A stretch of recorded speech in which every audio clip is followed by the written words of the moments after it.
अ, इस online series में हमने अभी तक ये प्रयास किया है और ये प्रयास जारी है कि हम जो अभी तक का वेस्टर्न साइकोलॉजी है इसको समझने के प्रयास में है।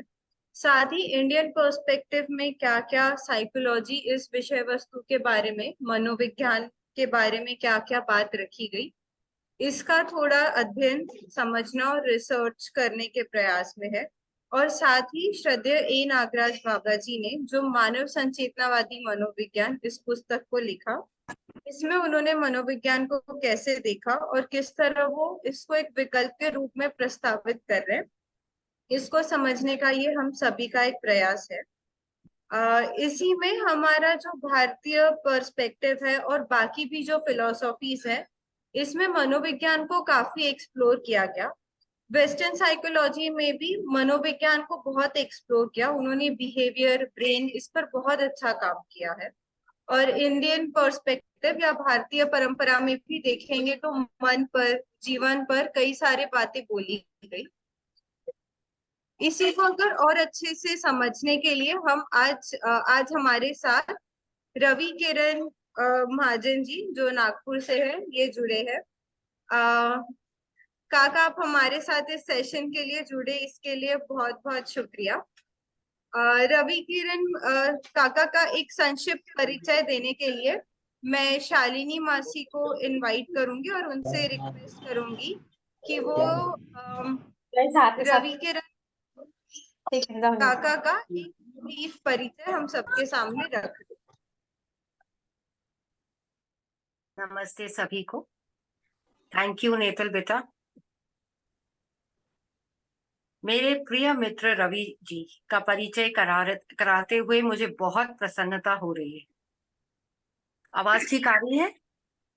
कोई बढ़िया आवाज।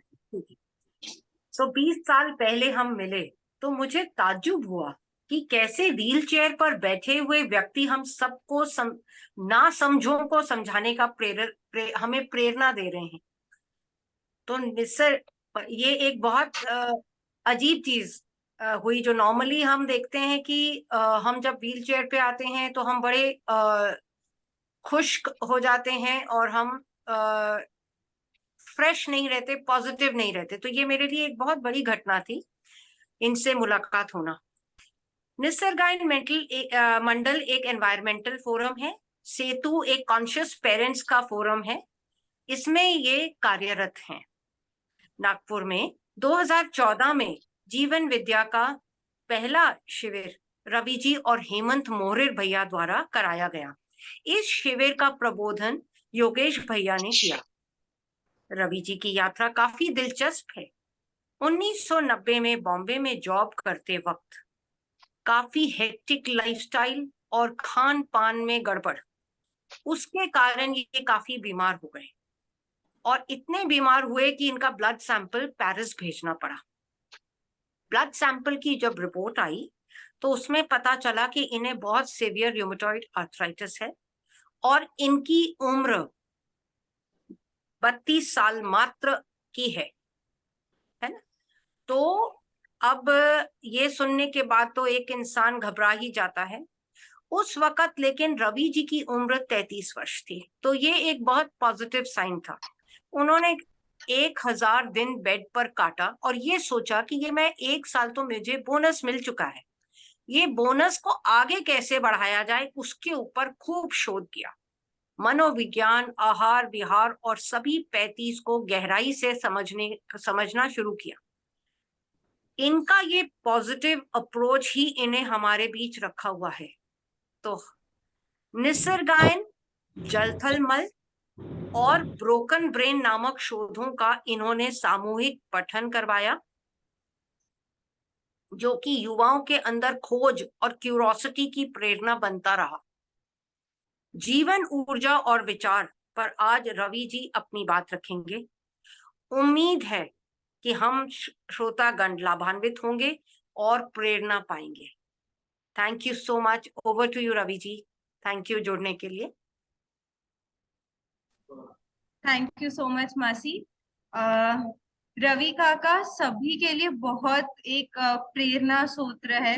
उनका जीवन जिस तरह से रहा, और मेरी एक ही बात हुई रवि काका से, और उसमें भी उनसे बात करके इतना मैंने खुद में भी एक ऊर्जा का भाव और एक एनर्जी वो फील कर पाई। मतलब उनके पास वो क्षमता है, वो योग्यता है कि वो अपनी एनर्जी बहुत अच्छे से और बहुत पॉजिटिवली हम पर स्प्रेड कर पाते हैं। तो सभी का अब ज्यादा वक्त ना लेते हुए मैं रिक्वेस्ट करूंगी कि रवि काका उनका प्रस्तुति रखे, जिसमें आज का उनका प्रस्तुति का मुख्य जो मुद्दा है या जो चर्चे का विषय रहेगा वो जीवन ऊर्जा और विचार। इसके बारे में वो हमें थोड़ा गाइड करेंगे और थोड़ा मार्गदर्शन देंगे। रवि काका, मैं आपको रिक्वेस्ट करूंगी कि आप हम सभी को थोड़ा मार्गदर्शन दें।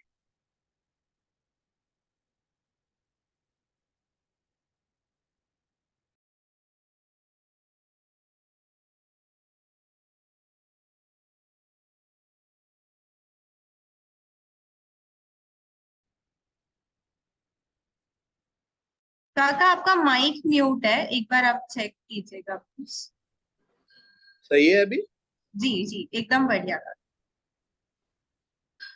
मैं हर वक्त यह उदाहरण अपने सामने रखता हूँ गुरु के रूप में कि मधुमक्खी जैसी होती है।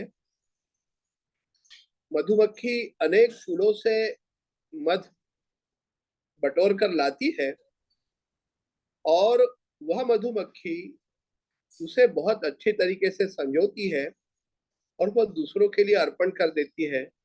मधुमक्खी से कभी भी पूछो कि क्या ये जो मध है या मधु है यह उसका है, तो कहती है ना।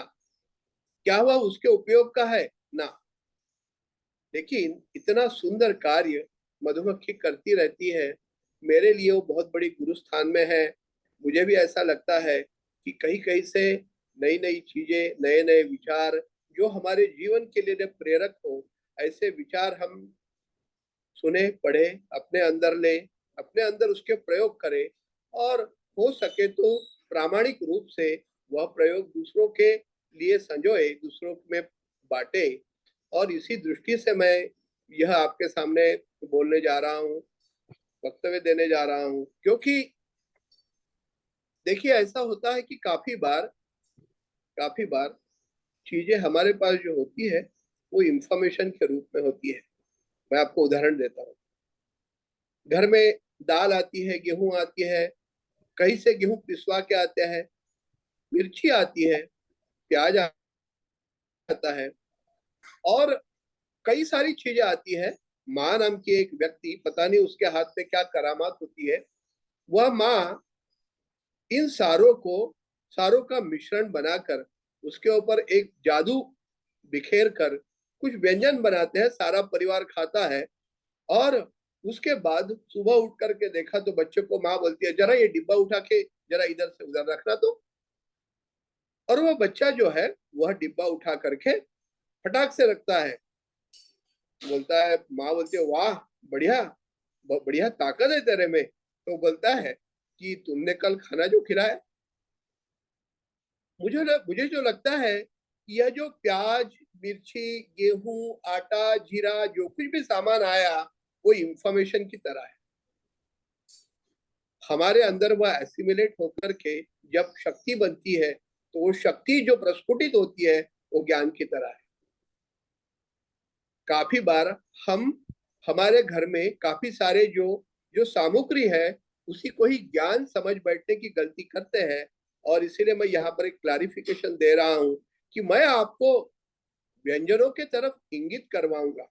मेरे पास है सामग्री, आपका आपके जीवन का जो ज्ञान है वो आपको एसिमिलेट करना है और उसे आपके अपनी तरह से उसका प्रयोग करना है।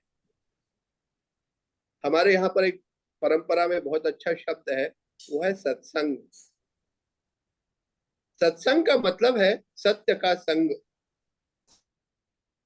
तो कहते हैं परंपरा में कि हम एक दूसरे के साथ बैठे और जीवन में अपना सत्य ढूंढ कर निकाले कि क्या है सत्य, क्या है जीवन का अर्थ।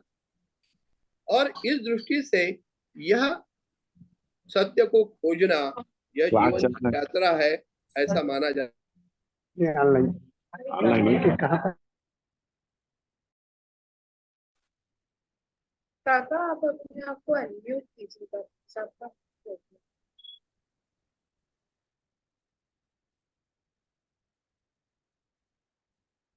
हेलो काका आपका माइक। आ रही आवाज अभी? हाँ हाँ बढ़िया। हाँ, तो मैं इस भूमिका के साथ में और इस स्वीकृति के साथ में आगे चल रहा हूं कि यह मैंने बटोरी हुई सामग्री है। मैं नहीं कहता कि इसका मुझे पूरी तरीके से ज्ञान है, होगा तो वो नाम मात्र होगा। और जिसके भरोसे मेरे जीवन जो चल रहा है, शालिनी ने बताया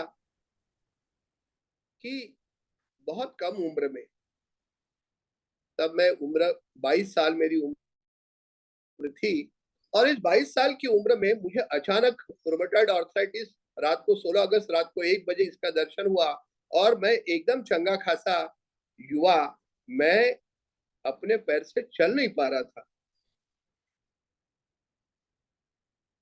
बड़ा ही प्रॉब्लम हो गया, बड़ा ही, it was a great shock for me. और आज उसके बाद 33 साल गुजर गए, मैं 55 साल का हूँ। और जैसे ही शालिनी ने बताया कि मुझे इन्वेस्टिगेशन के लिए मेरे एक मित्र है, वो ब्लड सैंपल पेरिस में लेके गए, और उन्होंने कहा कि 32 साल के ऊपर जी नहीं पाओगे।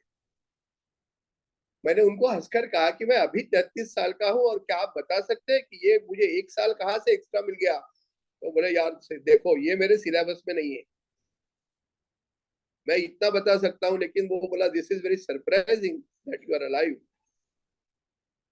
और मित्रों, मैंने ये समझ लिया कि ये जो मुझे समय मिला है, वह समय मुझे धीरे धीरे एक नया आकलन करवाते गया, और मुझे यह समझ में आया कि यह अब जो जिंदगी मेरी बची है, जो मुझे गिफ्ट के रूप में मिली है, वह सिर्फ अभी रोजमर्रा के जीवन में जिस तरह के उदाहरण दिखते हैं, जिन्हें हम प्रगत और विकास किए हुए और बहुत ज्यादा प्रगति किए हुए ऐसे समझते हैं, वैसा वैसा होने के लिए ये जीवन नहीं है। और मैंने उसको अलग तरीके से मोड़ दिया।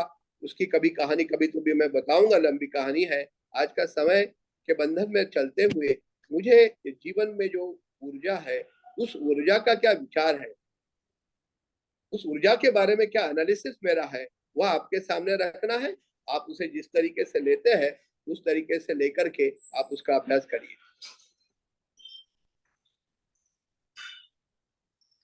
देखिए, ऐसा हुआ कि मेरा मेरा जो मैं मैकेनिकल इंजीनियर, और शुरू से ही मेरा मैकेनिकल इंजीनियरिंग में ये जो ऊष्मा गतिकी शास्त्र है,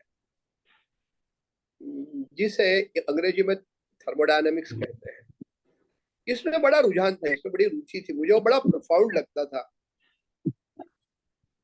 बाद में मुझे पता लगा कि दुनिया का ऐसा कोई शास्त्र नहीं है, फिजिक्स, इंजीनियरिंग और बाकी भी शास्त्रों में, इवन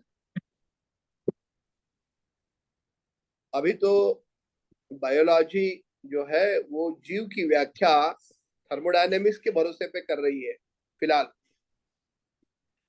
तो वह थर्मोडायनेमिक्स जो है वो मेरे लिए बहुत बहुत रुचि का विषय हुआ, और मैंने धीरे धीरे thermodynamics, combustion, heat transfer, fluid mechanics, और मैं धीरे धीरे उतरा एनर्जी विषय पर।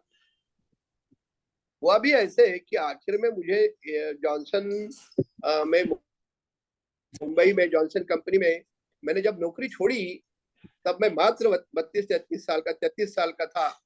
तब नौकरी जब छोड़ी तो देखा कि ये मैं एनर्जी डिपार्टमेंट में ही कार्यरत था। मैं जॉनसन में एनर्जी का हेड था, मेरा डिपार्टमेंट था एनर्जी कंजर्वेशन। मैं आपको उदाहरण के तौर पे बता दूं कि हमारा काम था, जो जो ऊर्जा का ग्रहण करती है जो सिस्टम्स, उस सिस्टम्स का बारीकी से अभ्यास करके यह सिस्टम, यह व्यवस्था उतनी ही ऊर्जा क्यों ग्रहण कर रही है, और यह ऊर्जा ग्रहण करते हुए उतनी ही जितनी ऊर्जा इसने ग्रहण करनी चाहिए उतनी ही कर रही है या ज्यादा कर रही है, ऊर्जा की खपत ज्यादा है, वह ऊर्जा की खपत चाहे किसी भी प्रकार से हो, चाहे फॉसिल फ्यूल से हो, चाहे इलेक्ट्रिसिटी से हो, चाहे किसी भी चीज से हो, जितनी भी ऊर्जा की खपत उस सिस्टम में होती है, उसका बारीकी से अभ्यास करना। एक बार एक मशीन में बहुत ही थोड़ा वाइब्रेशन, बहुत बहुत माइनर वाइब्रेशन था, तो मैंने उसके ऊपर ऑब्जेक्शन उठाया। ऑडिट में आया कि ये वाइब्रेशन है और ये वाइब्रेशन इतना इतना है और ये मशीन चल रही है, लेकिन ये ऑब्जेक्शन ले रहे हैं, भाई इसका क्या करें। मेरे बॉस ने भी मुझे कहा कि तुम क्यों उसके पीछे इतने पड़े हुए कि ये वाइब्रेशन इतना है, बहुत कम मात्रा में वाइब्रेशन है। तो मैंने फिर साहब को एक पेपर सबमिट किया, मैंने उसमें लिख के दिया कि यह वाइब्रेशन आगे जाकर के कैसा बढ़ सकता है। दूसरा मैंने यह बताया कि यह वाइब्रेशन आगे जाकर के मशीन में क्या क्या मेंटेनेंस के प्रॉब्लम्स ला सकता है। मैंने उसके बाद में यह भी कहा कि यह वाइब्रेशन अभी बहुत माइनर लग रहा है, यह माइनर है, लेकिन सालाना यह मशीन 24/7 चलती है, यह मशीन पूरे साल भर में कितनी ऊर्जा की खपत करता है, और अगर मशीन ब्रेकडाउन हो गई तो फिर कितना नुकसान होगा। इस तरीके का एनालिसिस मैंने दिया तो हमारे साहब भी अपना सर को हाथ लगा के बैठ गए कि बोला बाप रे, ये बहुत छोटी सी चीज लगती है लेकिन ये तो साला इसका असर तो बहुत है।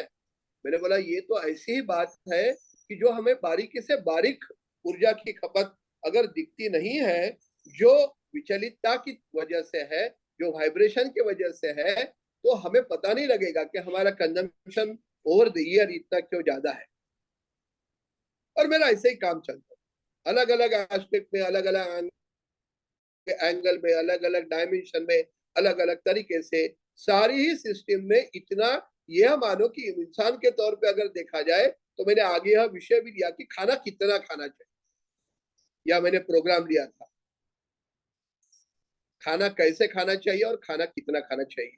यह बहुत बड़ा लंबा विषय, बहुत लंबा विषय है, लेकिन यह बहुत महत्वपूर्ण विषय है। आप खाना क्या खाते हैं उससे ज्यादा महत्वपूर्ण है आप खाना कैसा खाते हैं और आप खाना कितना खाते हैं। हालांकि एक बार खाना खाने में कुछ गड़बड़ी रहे तो हो सकता है, चल सकता है, वह अच्छा नहीं है, लेकिन अगर आप खाना खाने के तरीके में और खाना खाने की मात्रा में अगर गड़बड़ी करते हैं तो वह बहुत घातक हो सकता है आपके शरीर के लिए।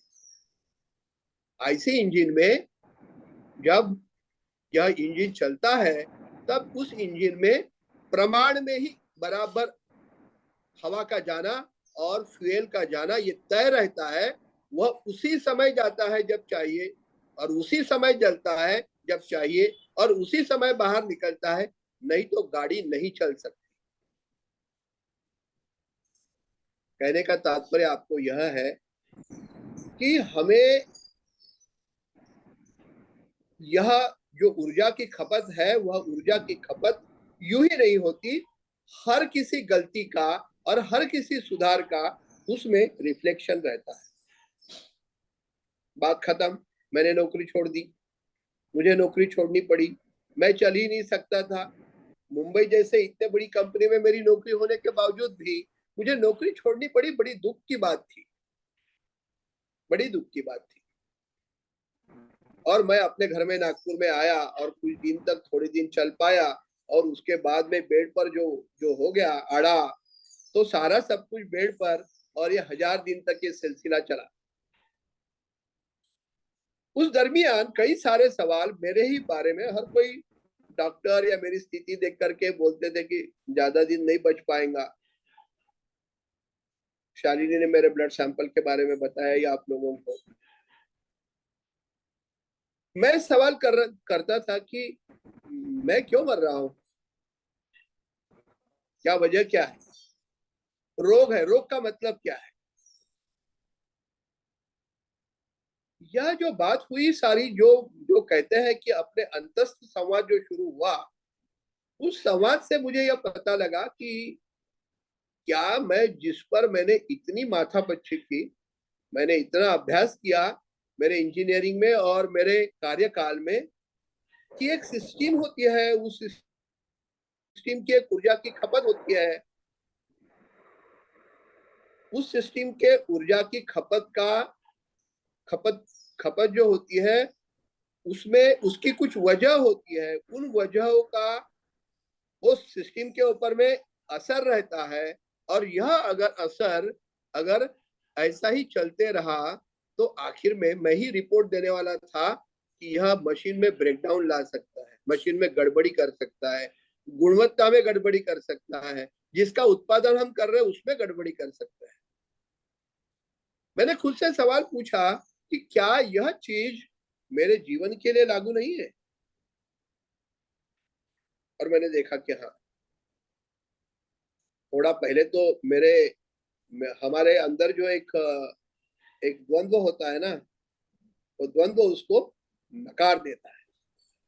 लेकिन बाद में मुझे पता चला कि हाँ बेटा, ये तूने जो सीखा वो मशीनों के लिए सीखा और मशीनों तक के ही रहा, तू कभी अपने अंदर, अपने जीवन के अंदर, अपने शरीर के अंदर कभी गया ही नहीं।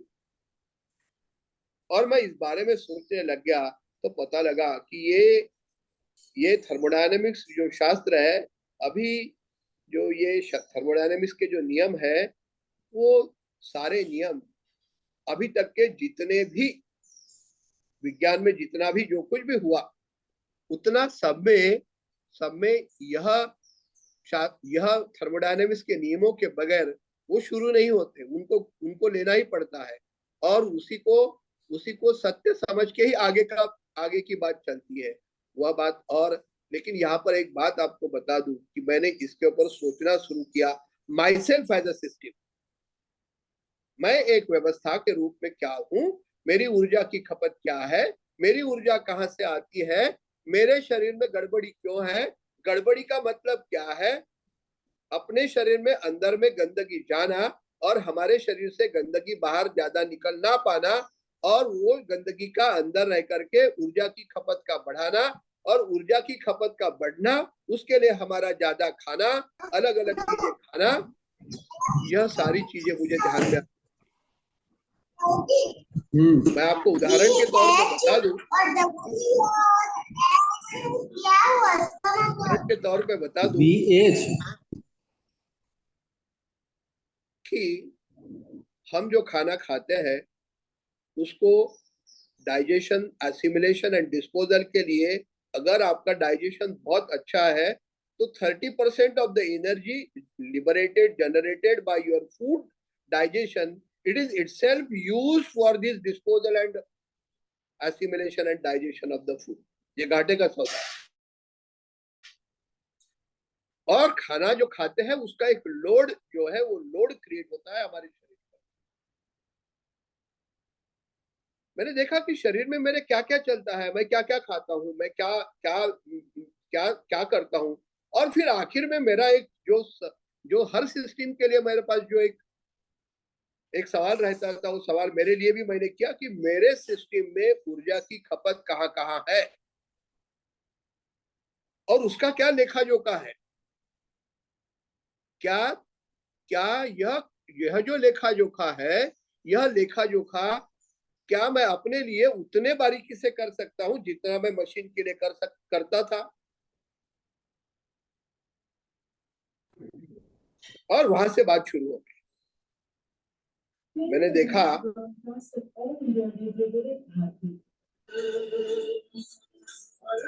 एक मिनट भाई, ओ भाई, ये बटन बंद करा पटकन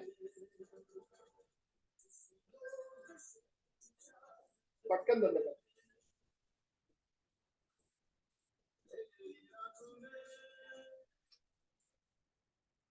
और यह फिर कारोबार, यह हिसाब मेरे मन में चालू हो गया कि मेरे अंदर ऊर्जा की खपत कहाँ कहाँ होती है।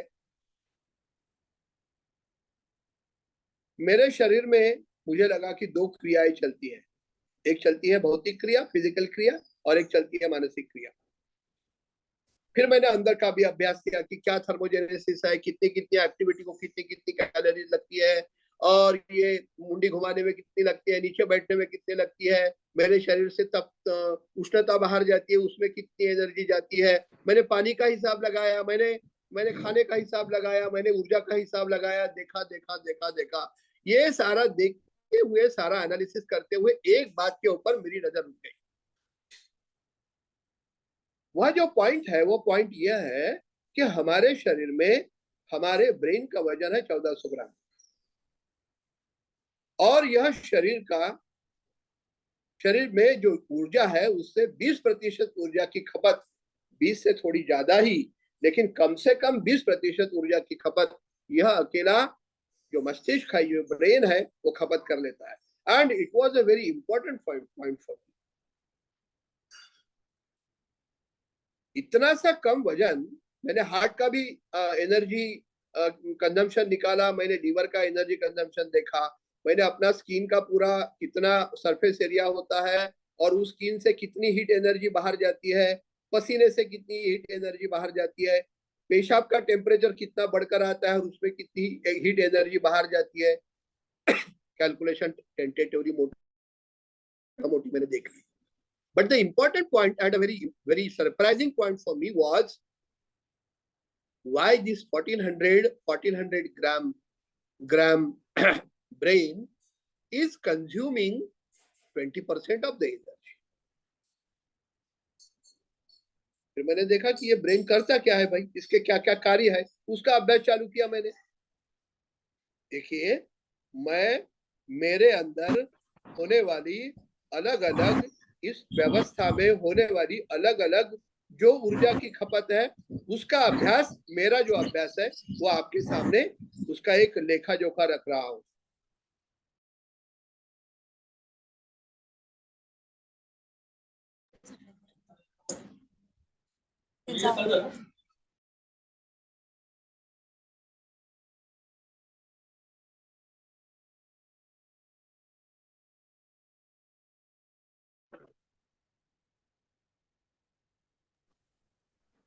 ठीक है, आवाज आ रही है नीतल? नीतल आवाज आ रही है? बीच में कुछ तो भी अनम्यूट का कार्यक्रम हो जाता है। तो फिर यह जो ऊर्जा है, यह ऊर्जा की खपत के बारे में मैंने जो देखा कि यह ऊर्जा मेरे मस्तिष्क में क्यों है इतनी। मैं क्या करता हूं, मैं सोचता हूं, मैं विचार करता हूं, मैं चिंता करता हूं, मैं प्लान बनाता हूं, मैं कुछ कहीं कहीं मेरा दिमाग दौड़ता है, मैं गाने के बारे में सोचता हूं, मैं खाने के बारे में सोचता हूं, मैं तबीयत के बारे में सोचता हूं, मैं डर के बारे में सोचता हूं, मैं हिंसा के बारे में सोचता हूं, मैं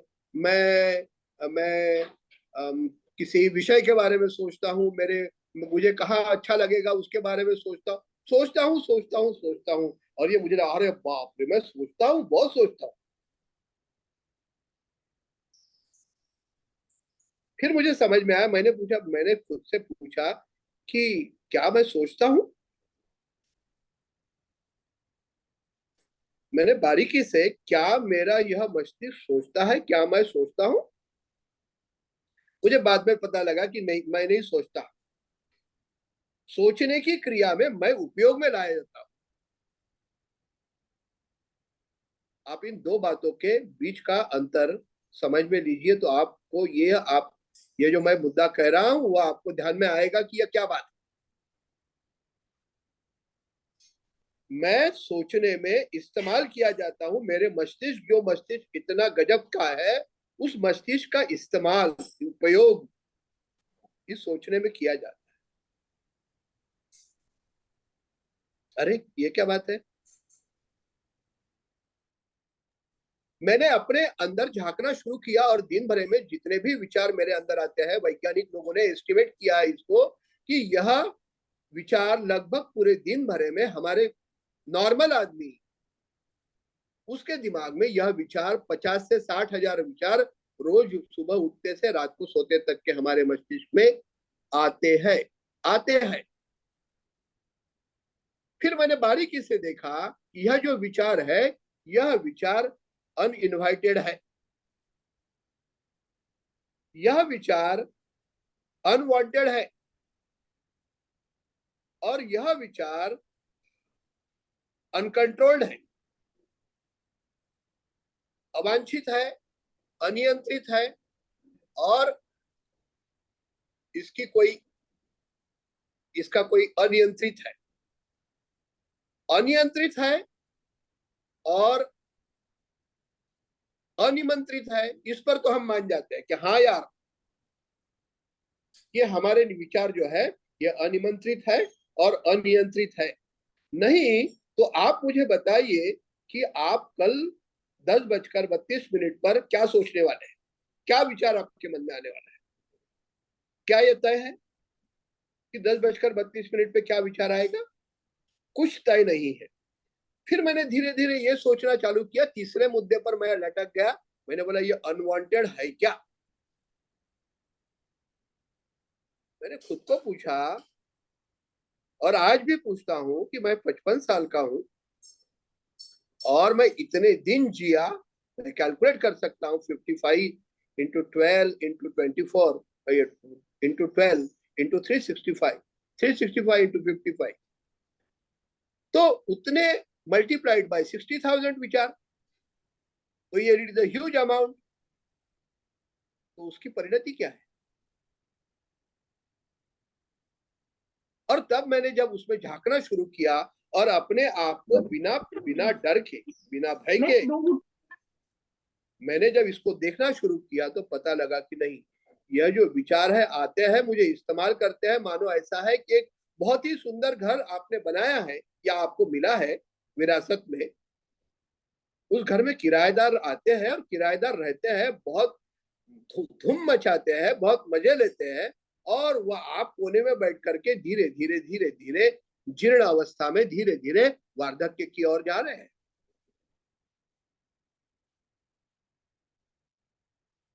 यह मुझे बहुत शॉकिंग लगा। एक तो पहली बात ये शॉकिंग लगी, मैं अच्छी तरीके से खाना खाता हूं, जिस खाने के लिए बहुत मेहनत होती है, और वह खाना खाने के बाद जो ऊर्जा बनती है वह इतना गजब का ब्रेन, जिसकी रचना के बारे में अभी भी विज्ञान जो है, यह विज्ञान काम कर ही रहा है, काम कर ही रहा है, काम कर ही रहा है। उस ब्रेन का, उस सुंदर ब्रेन का इस्तेमाल यह 50 से 60 हजार विचार अनिमंत्रित रूप से, अनियंत्रित रूप से कर रहे हैं। मैं फिर से इंजीनियरिंग में जाता हूं। हमारे यहाँ पर अगर कोई प्रोडक्शन हो रहा है, वह प्रोडक्शन को चेक करने के लिए, हमें जो इंस्ट्रूमेंट हम इस्तेमाल करते हैं, वह इंस्ट्रूमेंट कभी भी एकदम करेक्ट होना जरूरी है। उसके लिए एक शास्त्र है, उसके लिए एक अभ्यास है, उसको मेजरमेंट एनालिसिस बोलते हैं, मेजरमेंट अप्राइजल सिस्टम बोलते हैं। वह अगर सही नहीं है तो बहुत चांसेस है कि आप इतना अच्छा उत्पादन करके आप गलत उत्पादन को सही करार दे सकते हैं और सही उत्पादन को गलत करार दे सकते हैं, और पक्का उससे बहुत घाटा हो सकता है। अगर सही उत्पादन अगर गलत हो करके करार दिया तो वह उत्पादन स्क्रैप करके गिना जाता है और उसकी बड़ी कीमत कंपनी को देनी पड़ती है। और अगर उत्पादन गलत है और वो सही करके गया किसी पास में, किसी ग्राहक के पास में, तो वह कभी भी फेल हो सकता है और ग्राहक को बहुत बड़ी क्षति हो सकती है। मतलब यह है, मैं आपको किस्सा बता दूं। मैं एडमिट था नेचुरोपैथी के हॉस्पिटल में, और ऐसे एक दिन दोपहर को बड़ी धूम मच गई। तो डॉक्टर ने, एक ट्रेनिंग पे डॉक्टर था, उसने एक, हमारे बाजू में एक वृद्ध गृहस्थ जो है वो एडमिट थे, और उनका उनका टेम्परेचर गिना और कहा कि भाई टेम्परेचर 107 है। एकदम से सारे एक्टिवेट हो गए और उनके शरीर पर मिट्टी का लेप और पानी की पट्टी और इधर उधर और बर्फ और ये और वो और मेडिसिन और ऐसा सब काम शुरू हो गया। ये रस पिलाओ, वो रस पिलाओ। फिर मुख्य डॉक्टर आए, बोले कि बाप रे 160 टेम्परेचर है, ऐसे तो बाबूजी उखड़ जाएंगे। और फिर उन्होंने थर्मामीटर लगाया। थर्मामीटर लगाने के बाद में उन्होंने फिर टेम्परेचर देखा और बोला अभी कितना है। वो जो ट्रेनी डॉक्टर था उसको बोला अभी कितना है, तो बोलता है अभी 104 है। उन्होंने उसको बहुत फटकारा, बोले निकालो सब ये पट्टियां पुट्टियां सब ये सब, इनका टेम्परेचर 100.4 है बोले, और जब 100.7 था बोले। मैं आपको तात्पर्य यह बता रहा हूं कि हमारा इंस्ट्रूमेंट और हमारे इंस्ट्रूमेंट का रीडिंग लेने वाला अगर सही नहीं है, वह नहीं जानता। विनोबा जी ने एक जगह बहुत अच्छा लिखा है, साहित्यिकों को एक वार्निंग दी है। वो बोलते हैं कि जिस थर्मामीटर को खुद को बुखार है, उसने दूसरों का बुखार नहीं गिना है।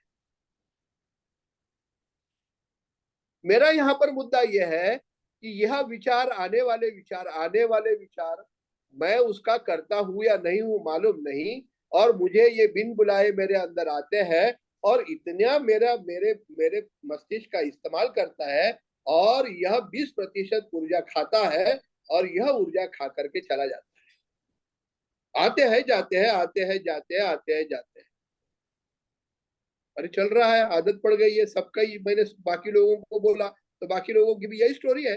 बोले हाँ यार विचार तो आते हैं। मैंने बोला ये तो हमको इस्तेमाल करते हैं। अरे यार ये तो हमको मालूम ही नहीं कि साले हमको इस्तेमाल करते हैं। हमारा बनाया हुआ घर है। यहाँ पर महत्वपूर्ण मुद्दा जीवन की ऊर्जा के खपत के बारे में यह है कि यह विचार हमें इस्तेमाल करते हैं, और यह विचार जो है, यह विचार हमें यह करते हैं कि जिसके वजह से हर वक्त हमारे अंदर का जो ऑब्जर्वर है वो विचलित है, वो अफेक्टेड है। If your hand is shaking all the time and you have a very imported and latest camera, एक आध बार अपघात से आप अच्छा फोटो निकाल सकते हैं। just by chance, just by probability, you can take a good photograph. Otherwise, आप चाहे कैमरा कितना भी बढ़िया हो, आपका हाथ अगर हिल रहा है, वो स्थिर नहीं है, आप अच्छा फोटो नहीं ले सकते। और अगर हाथ स्थिर है, तो चाहे एक हाथ कोई फालतू कैमरा भी हो, उससे भी आप एक ऐसा फोटोग्राफ निकाल ले कि जो फोटोग्राफ आपको गजब का फोटोग्राफ बन जाए। मैंने इसमें यह देखा कि यह मुझे खा तो रहा ही है, मेरी ऊर्जा का खपत तो कर ही रहा है, उल्टा मेरे अंदर जो ऑब्जर्वर है उस ऑब्जर्वर को डिटोरिएट कर रहा है, उसमें बाधा ला रहा है। वह मुझे जैसा है वैसा दिखने, जैसा मैंने जब भी कहा कि मैं गलत उत्पादन को सही उत्पादन कह रहा हूं, और सही उत्पादन को गलत उत्पादन कर रहा हूं। मेरा मुद्दा यह है कि ऐसे विचार जो आते हैं, पहला सवाल यह पूछना चाहिए, क्या यह विचार मेरे लिए उपयोगी है क्या? मुझे अंदर से उत्तर मिला, जो तुमको बिना पूछे आते हैं, जो बिना नियंत्रण के आते हैं, ये तुम्हारे उपयोग में कैसे हो सकते हैं? और कहीं ऐसा तो नहीं कि यह जो बाहर के आए हुए भाड़े के टट्टू है, वह भाड़े के टट्टू ही मुझे पटा रहे हैं कि हम बहुत काम किए हैं। Appraising the thoughts by the thoughts. तो मेरे सामने यह सवाल आ गए कि क्या यह विचार मेरे लिए उपयोग के है क्या?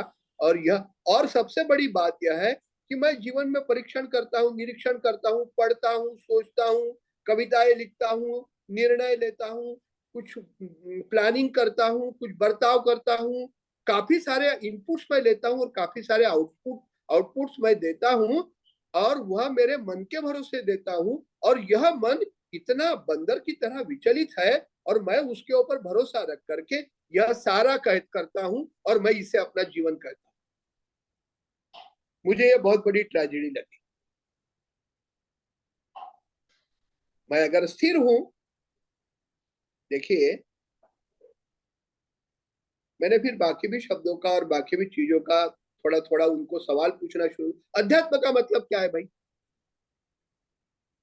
अधि का मतलब है मूल, और आत्मा का मतलब है मेरे अंदर जो है वो। और इसके लिए तो स्थिरता चाहिए। अगर मेरे अंदर का बंदर मुझे इधर उधर उधर उधर, यहाँ अभी यहाँ था, अभी कहीं तो न्यूयॉर्क में गया, अभी न्यूयॉर्क से निकला तो टिम्बकटू में गया, टिम्बकटू से पैसिफिक में गया, पैसिफिक से किचन में गया, किचन में से फ्रिज में गया, फ्रिज में से कोई बटाटे वड़े की तरफ गया, अरे ये तो चल ही रहा है।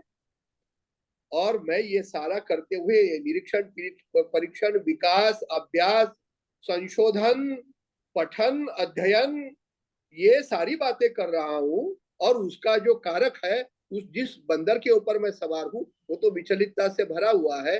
तो क्या मेरे जो ऑब्जर्वेशन है ये, और उसको मैं जिंदगी कहता हूं, ये सारे ऑब्जर्वेशन डिटोरेटेड नहीं है। और तब मेरे सामने फिर मेरा वही सवाल आया कि ना, मेरे ऊर्जा का सही इस्तेमाल नहीं हो रहा है। जो भटकता है और अनवांटेड भटकता है और ये विचलितता है, ये मेरे ऊर्जा की खपत ज्यादा होती है। एक तो ऐसा अगर मैंने ये कर लिया, कुछ सिस्टम बना लिया कि नहीं, इस तरीके का नहीं चलेगा, मैं अनवांटेड विचारों से बाहर आऊंगा, मैं अनियंत्रित विचारों से बाहर आऊंगा, तो मेरी ऊर्जा की खपत कम हो सकती है, मतलब मेरे इनपुट भी कम हो सकते हैं। और मैंने जैसे कहा कि हमारे मराठी में अभंग है, अन्न तारी अन्न मारी अन्न नाना विकारी, जितना ज्यादा खाएंगे उतनी ज्यादा बीमारी। अगर मेरी ऊर्जा की खपत कम, खाना कम उतनी तकलीफ कम। पर्याप्त अगर खाना खाएंगे तो तकलीफ कम। और खाना मैं क्यों खा रहा हूं? तो ऊर्जा मुझे चाहिए। और ऊर्जा क्यों चाहिए? सोच रहा हूं, मैं बहुत चिंतनशील हूं, मैं बहुत अध्ययनशील हूं, मैं बहुत अभ्यासु हूं, मैं बहुत परीक्षण करने वाला हूं, मैं बहुत संशोधक हूं। और उसका जो चाहता है, उसका जो करता है, वो क्या है? तो ये बंदर है। मुझे ये बड़ी ट्रेजेडी लगी। और इस दृष्टि से मैंने उसका जब अभ्यास करना शुरू किया, तो मुझे ये एक बात पक्की लगती है कि कहीं तो भी आपने भी अपने अंदर झांक करके, आपके अंदर का जो ऑब्जर्वर है, वह ऑब्जर्वर क्या है? मेरा अभ्यास करना या क्या क्या? मैं गुलाब देखता हूं। देखिए, मैं आपको उदाहरण देता हूँ। मैं गुलाब देखता हूँ, गुलाब देखते ही पहली बार मैंने कभी तो भी बचपन में गुलाब देखा होगा, लेकिन अब जब कभी गुलाब मैं देखता हूँ, तो उस गुलाब में मुझे मेरे पास्ट में जो मैंने गुलाब देखा है, वही गुलाब फटाक से आ जाता है। एक तो आता है, बाप रे कितना सुंदर है। या तो कहता हूँ, वो मैंने कश्मीर में गया था, वहां जो गुलाब देखा था वैसा ये गुलाब नहीं है। या तो फिर ये कहता हूँ, यह अगर तोड़ के लेके जाऊं और मेरे घर में लगाऊं तो बहुत मजा आएगा, बहुत अच्छा लगेगा। ऐसे कई सारे विचार मुझे मेरे पास से आते हैं, और मैं अभी होता वर्तमान में हूं। और मैं कहता हूं बार बार कि मुझे वर्तमान में जीना है, वर्तमान में जीना है, क्योंकि सत्य वर्तमान में है, ऐसा कहते हैं। और जब कभी ये पूरे जिंदगी के जो सारे ऑब्जर्वेशन है और उसका अनुभव जो होते हैं, वो अनुभव मुझे पास से कुछ तो भी इंफॉर्मेशन उठा के लाते हैं और मुझे अभी का अनुभव देते हैं, और वो इस्तेमाल करते हैं, उपयोग करते हैं वो वर्तमान को।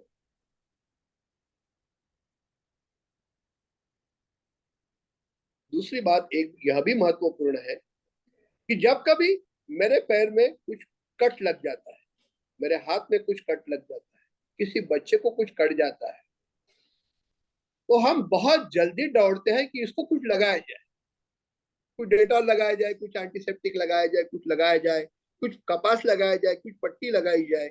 मैं एक बार ऐसे एक घर में गया था और वहां पर किसी किसी के कोई बच्चे के पैर में कट गया, तो मैंने बोला जरा रुक जाओ। तो वो मेरे तरफ देखने लगे, उनको मालूम था कि मेरा अभ्यास है।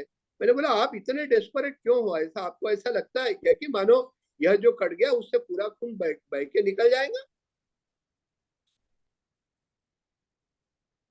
वह जो खून निकल रहा है, वो खून का रंग कैसे है, वह कैसा बह रहा है, मेरा खून मेरे से क्या बात करता है, मेरा खून कैसा है, उस खून के बारे में मेरी क्या जिज्ञासा है, उस बच्चे को देखने तो दो।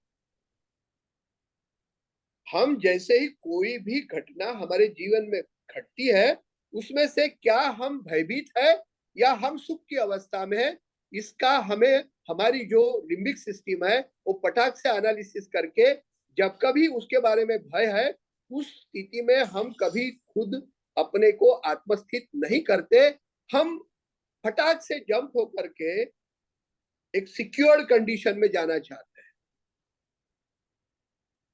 और आप अगर देखेंगे तो आपके आपके मन में कई सारे आने वाले विचार जो आपको इनसिक्योरिटी और फियर क्रिएट करते हैं, उस फियर से और इनसिक्योरिटी से हर वक्त आप उसको उसको महसूस करना, उसको देखना, वो जैसा है वैसा उसे देखना। क्योंकि मुझे बड़ी ताज्जुब की बात लगी कि मैंने अभ्यास थोड़ा सा देखा कि जीसस, बुद्ध, लाओ त्से, कृष्णमूर्ति और कृष्ण, ये उस स्थिति में स्थिर होने की बात करते हैं। सारे के सारे अलग अलग तरीके से करते हैं, यीशु कन्फेशन के द्वारा करते हैं। धम्मपद में इसके बारे में बुद्ध लिखते हैं। हम अगर जो घट रहा है उसमें अगर स्थिर नहीं होते और विचलित ही रहते हैं, तो यह पक्का है कि हमें उस चीज का ऑब्जर्वेशन ही नहीं होता। वो पुरानी जो रिकॉर्ड घूमती थी, वैसे घूमने वाले रिकॉर्ड में वही पुरानी पिन और वही पुरानी रिकॉर्ड और वही पुराना गाना, ऐसा हमारा पास्ट का काम फ्यूचर के लिए चलते रहता है और बली जाता है वर्तमान। ये फिर अभ्यास का विषय है कि हम इतने विचलित क्यों है, इतने विचार क्यों आते हैं, ये विचार कौन करता है, ये विचार कहाँ से आते हैं। ये हम इतने इनसिक्योरिटी और फियर के मारे आत्मस्थिति में या कोई चीज को अनुभव नहीं करना चाहते, और हर वक्त देखते हैं मैं डर तो नहीं रहा हूं और मैं उस डर को देखना ही नहीं चाहता, मैं आत्मस्थिति में जाना ही नहीं चाहता, मैं जो है उसे महसूस ही नहीं करना चाहता। यह क्यों है, यह चीज हमें देखनी चाहिए, इसका अभ्यास करना चाहिए। नहीं तो अगर जिसे हम ऑब्जर्वेशन कह रहे हैं, मैं फिर से रिपीट कर रहा हूं, जिसे हम ऑब्जर्वेशन कह रहे हैं, जिसे हम अभ्यास कह रहे हैं, जिसे हम निरीक्षण कह रहे हैं, जिसे हम परीक्षण कह रहे हैं, जिसे हम अध्ययन कह रहे हैं, जिसे हम पठन कह रहे हैं, जिसे हम अनुभव कह रहे हैं, वह सारे ही सारे एक विचलितता के विकृति से बाहर आते हैं। और हम उनके ऊपर भरोसा रख करके, ना जाने जीवन में कितने सारे चीजों पर भरोसा करके यही सत्य है, यही जीवन है, यही फाइनल अल्टीमेट है, यही सब कुछ है, यह मानते हैं। जीवन विद्या में बहुत सही कहा है, हमने चीजों को जानना चाहिए और जानने के लिए ठहराव चाहिए। गाने वाला भी भटक रहा है, सुनने वाला भी भटक रहा है, और वो गाने वाले का गाना उसके ही काम का है, दूसरे सुनने वाले के काम का नहीं है, और सुनने वाला तो कुछ सुन ही नहीं सकता। गाना ये ठहराव का नाम, अपना अपने अंदर ठहराव बहुत जरूरी है। और यह मुद्दा आपके सामने मैं जीवन ऊर्जा के रूप से इसलिए रख रहा हूं कि मैंने फिर से मैं रिपीट कर रहा हूं कि यह सारी फ्यूटाइल एक्टिविटी में, यह सारी बिन काम की एक्टिविटी में, जिसका कोई उपयोग जीवन में उतने रूप से नहीं दिखता, उन उन उन कार्यों में हमारी ऊर्जा का इस्तेमाल हो रहा है। हम खा रहे हैं, रोगों को पैदा कर रहे हैं और ना जाने क्या क्या कर रहे हैं, बट ये सारे ऑब्जर्वेशन ये विचलितता के मारे है, इसमें ठहराव और आत्मस्थिति और स्थिर स्थिति नहीं है। और इसके कोई भी चीज करने से पहले इस जीवन को जैसा सही है वैसा सही समझने के लिए, और जो गलत है उसे सही गलत समझने के लिए हमें स्थिरता की जरूरत है। इसीलिए पुराने लोग कम से कम ऊर्जा में ज्यादा से ज्यादा जी करके बहुत अत्युच्च काम करके गए। मैंने थर्मोडायनेमिकली जब इसका विचार किया कि the efficiency is equal to how effectively you do the work within the very less input, ये हमारी डेफिनेशन है। देखिए कितनी कितनी गजब आध्यात्मिक डेफिनेशन है। the efficiency of any system is how effectively and efficiently you do the work within the very minimum resources, maybe energy resource, maybe any physical resource, any resource. ये डेफिनेशन हमारे जीवन की गुणवत्ता के लिए पक्के तरीके से लागू है, और मुझे लगता है यह डेफिनेशन को अगर हम झांके तो पता लगे कि हमारा एक खुद का ऑडिट शुरू हो जाता है कि मैं कहाँ कहाँ ऊर्जा की खपत कर रहा हूँ, कहाँ कहाँ अनवांटेड कर रहा हूँ, और उसके ऊपर में यह जो मानसिक प्रक्रिया है, जो जिसके ऊपर आप अपने सही मुद्दा शालिनी और नीतल ढूंढा है कि आप मानस शास्त्र पे आए। भौतिक तो बेचारा क्या करे, उसके पीछे पीछे चलता है, वो जैसे बोले वैसे चलता है। उल्टा भौतिक कभी इस विषय के ऊपर बात करेंगे कि how a psyche is a obstacle in the natural biological processes. It is a great obstacle. ये साइकी अगर चुप बैठ जाए, ये बंदर अगर चुप बैठ जाए, तो हमारी बायोलॉजी बहुत एफिशिएंटली काम कर सकती है। But what this churning and this chattering mind is continuously jeopardizing our complete biological systems, and that is why the the quality of all the processes and the systems of our biology are ruined.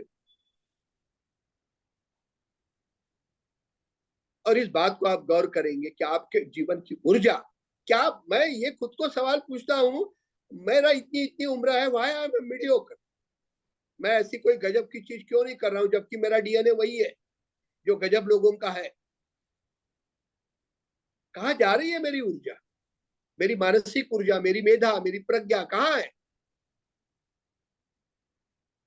ये विचलितता की मारी है, और इसीलिए यह विषय जो है यह बहुत प्राइम इंपॉर्टेंट है। और आप लोग अगर देखेंगे तो परंपरा में सूत्रों के हिसाब से यह बात पतंजलि ने रखी, महावीर ने रखी, बुद्ध ने रखी, लाओ त्से ने रखी, ओशो ने रखी, कृष्णमूर्ति ने रखी, किरकीगार्ड ने रखी, व्हाइट हेड ने रखी, एपिक्यूरियस ने रखी, और स्पिनोजा भी रखता है, तुकाराम रखता है, ज्ञानेश्वर रखते हैं, कबीर रखते हैं।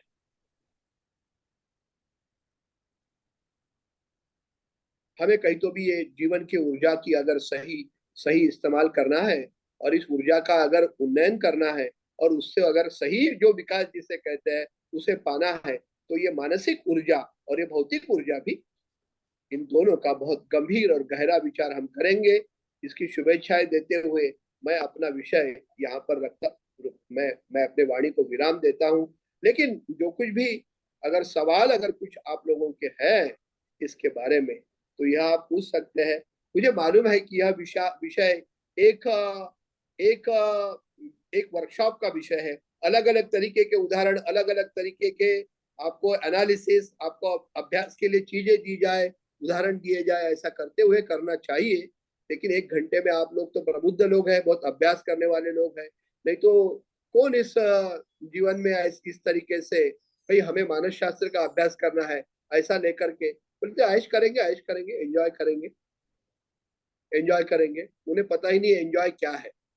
तो मैं यहाँ पर शालिनी, हमारी शालिनी दीदी और ये नीतल लड़की, उस दिन हफ्ते भर पहले मेरी इससे मुलाकात हो गई, बोला क्या लड़की है, 24 साल की लड़की, ये अपना औरंगाबाद और अपना कोर्ट छोड़ करके भलते कोर्ट पे केस लड़ा रही है। तो मुझे बड़ा आश्चर्य होता है कि ऐसे युवा आज ये काम कर रहे हैं और अपने जीवन को सही तरीके से रूबरू देख रहे हैं। मैं दोनों का बहुत शुक्रगुजार हूँ। तो और मैंने तो आपसे कहा कि मैं जीवन विद्या से काफी सालों से मैं इससे जुड़ा हुआ हूँ, और काफी सारी चीजें उसमें से मैं उठाता हूँ, और मेरे जीवन के लिए वो काम की है। इसको धन्यवाद देते हुए यहाँ पर मैं रुकता हूँ। लेकिन सवाल की कुछ होंगे तो जरूरी नहीं कि सारे सवालों के जवाब मुझे आएंगे, तो आपके सवाल लेकिन महत्वपूर्ण है, वो सवाल मेरे लिए बड़े महत्वपूर्ण हो सकते हैं। आप भी जवाब दीजिए, और मुझे लगा तो मैं भी कुछ उसके ऊपर बोलने की कोशिश करूंगा। धन्यवाद। बिल्कुल काका, बहुत बहुत धन्यवाद। आप हम सबके लिए बहुत ही प्रेरणा की एक स्रोत है। मैंने ये चीज पहले भी बोली, और जिस दिन मेरी आपसे बात हुई उस दिन भी मुझे आपसे बात करके बहुत एक मोटिवेशन फील हुआ। आज हमारे साथ बहुत सारे लोग जुड़े हैं, इनमें से अगर कोई भी अपने कुछ प्रश्न पूछना चाहे तो बिल्कुल, ये फोरम सभी के लिए अवेलेबल है कि वो अपने प्रश्नों को रख सकते हैं। तो हम लोग 5-10 मिनट्स का क्वेश्चन आंसर्स लेते हैं और फिर इस सेशन को एंड करते हैं। किसी के कोई प्रश्न हो तो वो अपना माइक अनम्यूट करके या हैंड रेज कर सकते हैं।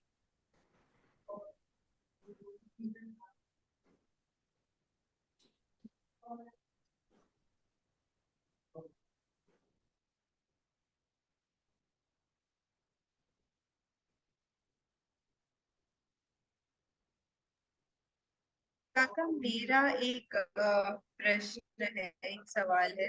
बोलो ना। जब तक कोई और अगर सवाल सोच रहे हो आपने जब अपना हेल्थ के बारे में इतना अपने हेल्थ पे काम किया, इसमें आप अपनी साइकी के बारे में आपने जैसे एक दो बार रेफर भी किया, इसका कितना इम्पोर्टेंट, कितना सिग्निफिकेंट रोल देखते हैं? एक एक एक सेंटेंस में कहना चाहूंगा। एक नॉर्मन कजिन करके एक उनकी एक किताब है, एनाटॉमी ऑफ इलनेस करके। उसमें एक बहुत छोटा सा एफोरिज्म है, बहुत छोटा सा वाक्य है, belief creates the biology. Belief creates the biology.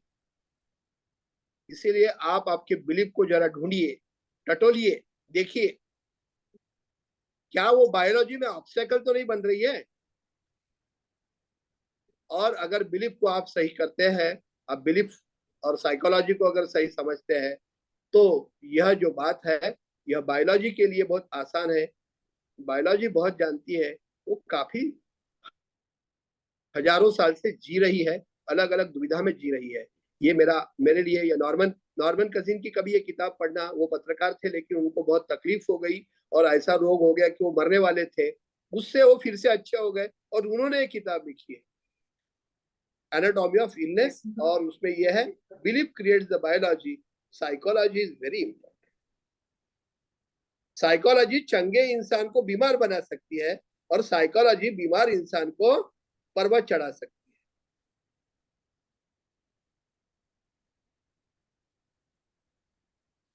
बाकी लोग चैट बोलिए। बॉक्स में कुछ लोग आपका कांटेक्ट नंबर एक्चुअली मांग रहे हैं, तो अगर हाँ, आप मेरा कांटेक्ट नंबर आप लोग नोट कर सकते हैं, तुम कहीं तो भी उसको हाँ, इधर शंकर का सवाल है कि हाउ टू स्टॉप हाँ जी, thinking. Stop useless thinking, any useless thinking process. नहीं, वो अभी यानी ये एक मैंने कहा ही था, यह विचार क्यों आते हैं, यह अनवांटेड क्यों है, ये कहाँ से आते हैं, इसका रूट क्या है, क्या हम बिना विचारों के सारे ही क्यों नहीं रहते हैं, सारे ही इस रोग के क्यों मारे हैं। बहुत ही फंडामेंटल, बहुत ही फंडामेंटल विषय है। और शंकर, यह सवाल तुम्हारे दिमाग में आया, बहुत अच्छी बात है। कम से कम अनवांटेड किराएदार अपना घर इस्तेमाल कर रहे हैं और मैं भिखारी की तरह बाहर गैलरी में रहता हूं, यह एक बार कम से कम आत्मस्थिति में जाकर के देखे कि मेरी यह हालत है, तो फिर सोच सकते हैं यह विचार क्यों आ रहे हो, क्या आ रहे हैं। इसके लिए मैं पहली स्टेप बता रहा हूं, first you see how you are used by this unwanted thoughts. मैं बोल रहा हूं करके मत मानना, मैं बोल रहा हूं करके मत मानना, आप लोग उसे उसे चेक करो, देखो, बैठो, आंख बंद करो, आंख खुले रखो, कहीं बाहर जाओ नहीं तो घर में बैठो, देखो whether I am used by the thought or I am using the thoughts. बोलो नितिन। जी, आरती दीदी ने हैंड रेज किया है। आरती दीदी, आप नमस्ते काका। बहुत ही ज़्यादा यूज़फुल और ध्यान देने वाले विषय पे आपने अपनी बात रखी और काफ़ी कुछ सीखने को मिला और ऐसा लगा कि ये ऑब्जर्वेशन की जो बात बोली वो बहुत महत्वपूर्ण है, ये ध्यान गया। पर ये ज़रूर मुझे ये भी समझ आ रहा है इसके लिए अलग से वर्कशॉप की ज़रूरत है। जरूरत है। पर अगर टू स्टार्ट विथ, अगर आप कुछ प्रैक्टिसेस बताएं, जैसे अगर हम अपने विचारों, मतलब विचार में क्या आ रहा है वो सोचने बैठते हैं तो एकदम ऐसा लगता है तभी रुक जाते हैं और सही बात। ज्यादा सोच नहीं पाते। तो अगर छोटी छोटी कुछ प्रैक्टिसेस आप बताएंगे तो बहुत नहीं, helpful रहेगा। मैंने शंकर के सवाल के जवाब में ही बहुत बढ़िया प्रैक्टिस और जिसका इस्तेमाल काफी हजारों सालों से हुआ है वह आपको बताया। पहले यह महसूस करें कि मेरी समस्या क्या है। The understanding of the problem is very necessary to solve the problem. Rather, understanding the problem is giving you how to solve the problem. और उस प्रॉब्लम में ही आपका उत्तर छुपा हुआ है। आप पहले यह जो आने वाले विचार है उसका दर्शन तो करें। शांति से एक जगह बैठ जाए, एक समय निकाले, दिया लगाना है दिया लगाइए, नहीं तो अपने अंदर का दिया लगाइए और देखे तो सही किन बातों पर सोचता हूँ, क्यों सोचता हूँ, क्या सोचता हूँ, क्या सोचना कभी रुक भी जाता है क्या, क्यों रुकता है, क्या मैं ये सारा मेरा मुझे तो मैं इस विचार जब मुझे ये विचार आया कि I am used by thoughts, मैं सोचता हूं तो बहुत अच्छी बात है, बहुत बड़ी बात है कि कल 9 बजे में मेरे अंदर जो मेरा हृदय है उसके बारे में मैं सोचने वाला हूं, बहुत अच्छी बात है। लेकिन मुझे मेरा हृदय का जो विचार है वो डराता है, और कभी भी डराता है। रात को 3 बजे डराता है, मेरी नींद उड़ा देता है। आई एम यूज्ड, यह मुझे स्वतंत्रता के रूप में, मेरे होने के रूप में, मैं अपने आप को करता कहता हूं, उस रूप में बड़ी बड़ी बड़ी झंझोरने वाली बात लगी मुझे, और मैं उस पर सोच रहा हूं। मैं वो विचार आपके पास भी रख रहा हूं कि जब आप खुद इतने विचलित है और आप दुनिया का अभ्यास करने की बात कर रहे हैं,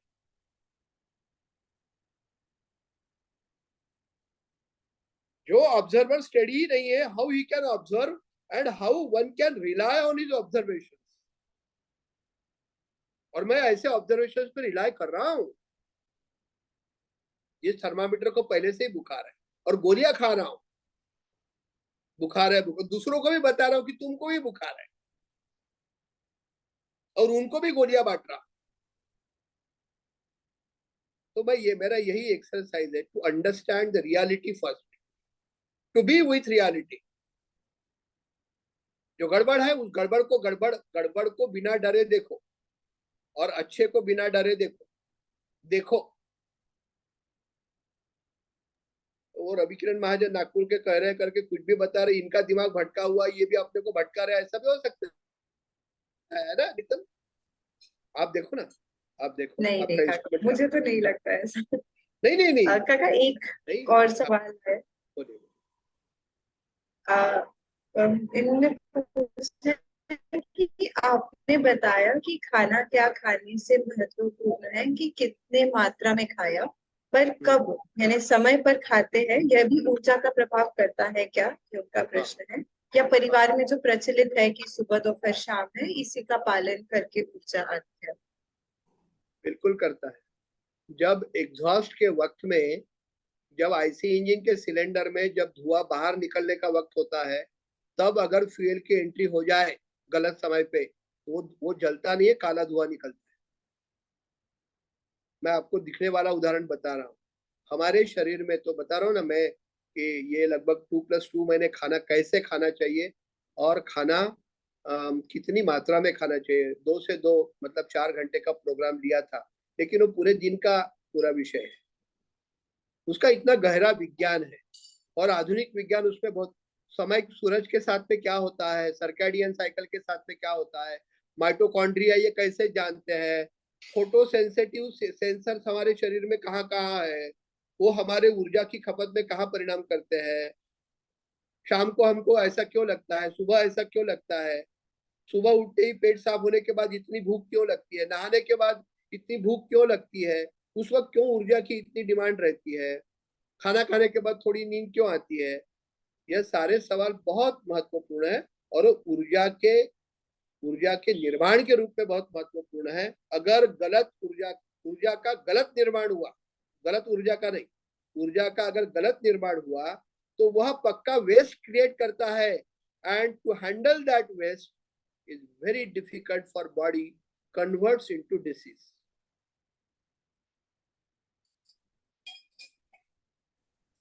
सूत्र समझ में लीजिए आप। ऊर्जा का निर्माण तो होते रहता है, लोग खाते रहते, but there is accumulation of disease, there is accumulation of waste in the body. लेकिन उसका साइकोलॉजी के साथ में बहुत गजब का संबंध। चलय चित्तम चलय वातम निश्चलम निश्चल भवे। इसीलिए मन की विचलितता ये बहुत प्राइम इंपॉर्टेंट है। आप अगर खाना खाते हुए विचलित है और आप खाना खाने में ध्यान नहीं, मैंने उसका नाम रखा है भाव भोजन, खाने में पूरी तरह से डूब जाना, तो वो खाना कैसे खाना उसमें वो बहुत महत्वपूर्ण है। हालांकि हमने जब कुछ जीवन विद्या के बाहर के भी लोग इसमें सम्मिलित थे कि हमने पानी पीने पे ही सेशन किए थे कि पानी कैसे पिया जाए। तो लॉकडाउन के वक्त में 2 घंटे का कार्यक्रम मैंने प्रक्षेपित किया था कि पानी कैसे। आप बोलेंगे क्या ताजुब की बात है, पानी पीने का इसमें 2 घंटे की क्या बात है भाई, लेकिन सिर्फ 2 घंटे से कुछ नहीं होता। It is so intense. All the life processes are so fantastic, so fabulous, so miraculous, so full of knowledge and so full of mysteries that हम लोग तो एंजॉय करेंगे, यहाँ से वहां जाएंगे, वो टूर में जाएंगे, ये गाड़ी पे बैठेंगे, वहां से उतरेंगे, यहाँ बैठेंगे, इसमें जिंदगी को बर्बाद कर रहे हैं। We are corrupted, we are contaminated. अगर और किसी को कुछ सवाल पूछना है तो सवाल पूछिए, नहीं तो नीतल के हाथ में है कि भैया अभिवादन भैया। हाँ नमस्कार जी, बोलिए। जी जी बहुत ही भैया सुन रहे हैं मेरी आवाज? हाँ सुन रहा हूँ भैया। आपने वो कहते हैं कि इतने से एक शॉर्ट समय में गागर में सागर भर दिया है, क्योंकि ये पूरा सेमिनार का विषय सारी चीज आपने 1 घंटे में, हालांकि 6:30 बजे अटेंड किया है, लेकिन it was virtually it was mind blowing. मैं ये समझता हूँ कि रियली आज हमें महसूस हुआ कि एनर्जी ड्रेन जो है कितना जबरदस्त आपने प्रोडक्शन फैक्ट्री के जो प्रोडक्ट से लेके माइंड की एनर्जी। अच्छा मेरे को एक I put in dilemma sometimes, मैं बायोलॉजी ऑफ फिजिक्स और ये कुछ पुस्तकें पढ़ी, उसमें ये बताया कि जैसे जैसे आपका थॉट प्रोसेस होता है बिल, वैसे वैसे आपके ये जो जीन्स हैं ये जो बदलते रहते थॉट प्रोसेस और आपका बिलीफ सिस्टम उसका रोल होता है। ये ओरिजिनली कोई ये नहीं कि भाई वो जीन्स जो आए थे वही होते हैं, या हर सेकंड आपके थॉट के हिसाब से चेंज होते रहते हैं। तो इसमें कितनी सत्यता है? देखिए, थॉट प्रोसेस का और बॉडी प्रोसेसेस का एक बहुत गजब का रिश्ता है। हमारे पेशी तक हमारे थॉट्स पहुंचते हैं और वह रिसीव भी करते हैं कि हम क्या कहते हैं। इसके लिए मैंने एक अपने तरीके से प्रिंसिपल बनाया कि our hormones are nothing but these are the liquified form of our thoughts. और हार्मोन क्या करते हैं शरीर में आप जानते हैं। इसके लिए साहब ये बायोलॉजी, ये हार्मोन और ये विचार, और क्यों ये हट प्रदीपिका ऐसा कह रहे हैं कि चले चित्तम चले वातम, और क्यों आयुर्वेद में मन का कारक वायु बताया है, और ये वायु क्या करता है, और ये साइकोलॉजी और वायु का क्या संबंध है। यह बहुत गजब की बात है, बहुत इंपॉर्टेंट बात है। आज मेरे लगभग सभी जॉइंट लॉक है, मुझे चेयर पे बैठना मुश्किल है, लेकिन साइकोलॉजी जो है और हमारे ऊर्जा का, मैंने जैसे डेफिनेशन बताया, use your energy very effectively and efficiently in the system so that you give the maximum and the worth and the quality output within the minimum resources. Yes means हमारे अध्यात्म का ये output है, minimum input and maximum output. Yes and that to the output which is very useful for humankind. It is full of quality in all corners. We want to take a maximum output from you. Kindly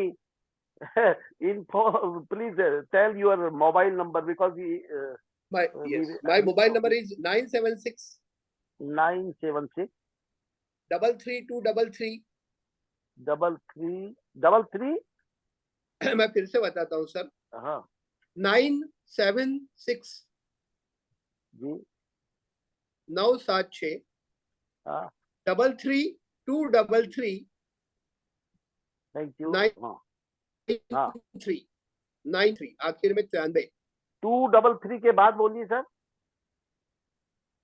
976 33233 93 93।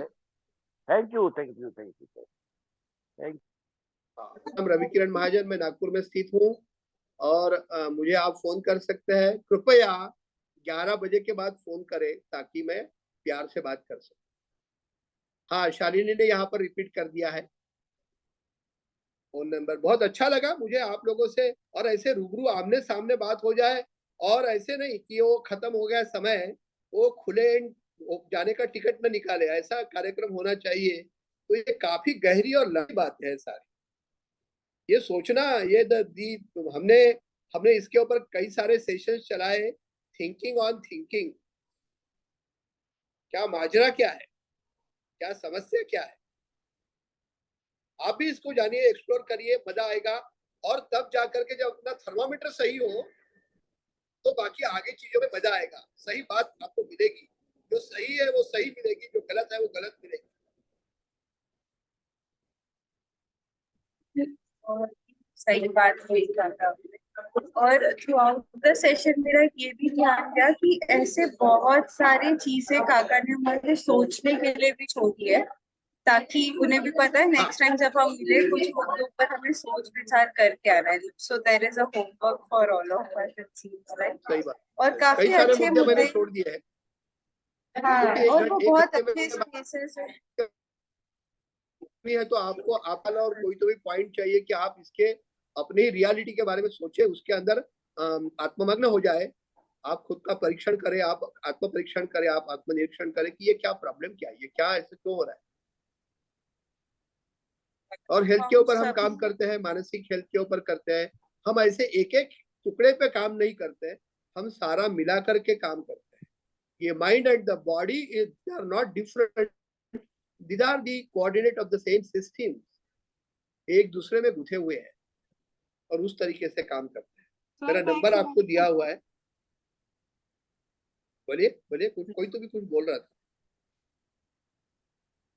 मैं ये पूछना चाहती हूँ sir, ये online workshop नहीं हो सकती क्या? क्योंकि सर कई बार लेडीज के लिए जो है ना, घर छोड़ के जाना उस नहीं, सही बात है, लेकिन उससे पहले भाई देखिए कि खाना खाने से पहले नहाना जरूरी है। तो आप लोगों को कहीं तो भी आपको ये मुद्दे निकाल करके आप उसके ऊपर क्या आपका होमवर्क करके आते हैं, तो ऑनलाइन भी ये चर्चा चल सकती है और ये चर्चा रहेगी। ये मुझे बहुत बुरा लगता है कि कोई तो भी कह रहा है, दूसरा सुन रहा है, और उनके चेहरे भी दिखाई नहीं पड़ रहे, और वो उनके क्या सवाल है और वो भी कुछ मुद्दे उठा रहे, इसका कोई अता पता नहीं है। ये मुझे अच्छा नहीं लगता। लेकिन ऑनलाइन भी किया जा सकता है। आप कहीं बाहर जगह पर है और मैं यहाँ पर नागपुर में हूँ, तो हाँ सही है, बहुत अच्छा है। ये कोई है बहुत बढ़िया स्माइल दे रहा है, लेकिन उन्होंने अपने नाम पे लिखा है वाई, बहुत अच्छा है। वाई ने दुनिया बदली है। ये सारा जो सारा शास्त्र डेवलप हुए हैं उसका कारण है वाई। आपने बहुत अच्छा नाम रखा है। तो मेरा ये कहना है कि जरूर मैं तो ये काम करता हूँ, मैं पिछले 15 साल से मैं ये अभ्यास का काम, और लेकिन मैं जानता नहीं, मैं अपने आप को जानने की प्रक्रिया में आपका जानना और आपका होना उसको सम्मिलित करवाना चाहता। मैं कोई बहुत ज्यादा ज्ञानी और इन्फॉर्मर नहीं हूँ। मैं ये जानने की प्रक्रिया में मुझे आपकी जरूरत है सर, क्योंकि जितना हो सकता था मैंने YouTube से ये परिचय शिविर और अध्ययन शिविर जितना सुन सकती थी मैंने सुना। लेकिन मैं चाहती हूँ कि लाइव ऐसे भी मैं एक वर्कशॉप पूरी अटेंड करूँ 7 days की। लेकिन मेरी लिमिटेशन है बराबर। कि अपनी जगह को, अपनी जॉब को छोड़ के जाना 7-8 दिन के लिए हॉलीडे लेके, वो मेरी लिमिटेशन है। लेकिन जीवन विद्या के बहुत अच्छे वर्कशॉप पूरे 7 दिन का रिकॉर्डिंग YouTube पर अवेलेबल है। तो आप कहीं नीतल से कांटेक्ट करके और किसी से कांटेक्ट करके उसकी लिंक पा करके घर के घर में समय लेते हुए आप विद्यार्थी की तरह बैठ करके उसको पूरा कर सकते हैं। बहुत अच्छी बात है, जब कभी आपको समय मिले। लेकिन सारे ये 7 दिन का जो वर्कशॉप है ये अवेलेबल जीवन विद्या का है ना? बिल्कुल बिल्कुल हाँ, ठीक है। तो आज का सेशन कंक्लूड कर सकते हैं। बिफोर एंडिंग मैं यही बोलूंगी कि आज के सेशन में बहुत सारी बातें हुई, काफी चर्चा हुई, तो इस सब पे हम बिल्कुल एक बार पुनर्विचार करें। और एक सेल्फ इंट्रोस्पेक्शन भी होना एक बहुत जरूरी है, इस पे भी बहुत ध्यान दिया जाता। और आपका जो मार्गदर्शन रहा और जिस तरह आपने खुद का एक चरित्र बनाया है, तो वो एक उसकी जो ऊर्जा है वो हम में ट्रांसफर हो ही रही है बिल्कुल। और इस टॉपिक को लेके भी हम कोशिश करेंगे कि आगे आपसे और पूरी इंफॉर्मेशन और आपकी शेयरिंग्स भी हमें मिल पाए, इसलिए हमारे लिए काफी बेनिफिशियल होगा in terms of gaining knowledge और आपका एक्सपीरियंस। जरूर जरूर, सभी को बहुत बहुत धन्यवाद। आपसे जी बिल्कुल फिर से कनेक्ट करें, और सभी आप सभी हमारे साथ इसके लिए आप सभी का बहुत बहुत धन्यवाद सभी को, आपका समय मेरे साथ बिताने के लिए और ये समय देने के लिए, और मेरा बहुत पेशेंस के साथ में सुनने के लिए। I am really very thankful to you from my heart. मिलते हैं। शुभ रात्रि। सेशन शुभ रात्रि। धन्यवाद। धन्यवाद।